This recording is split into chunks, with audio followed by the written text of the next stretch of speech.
Вярваш ли, че една дума може да промени съдба? За някой, който преживява насилие, твоят глас може да е първият лъч надежда. Тази промяна започва с едно обаждане.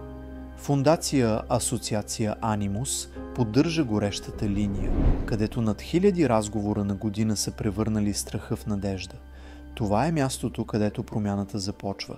Търсим хора, които вярват в силата на изслушването. Хора, които могат да предложат топла дума и професионална подкрепа. Ако носиш желание да даваш, присъедини се към нас. Намери своето място в екипа на Анимус. Моля, сподели. Нека тази покана достигне до човека, чиято добра душа чака да бъде открита.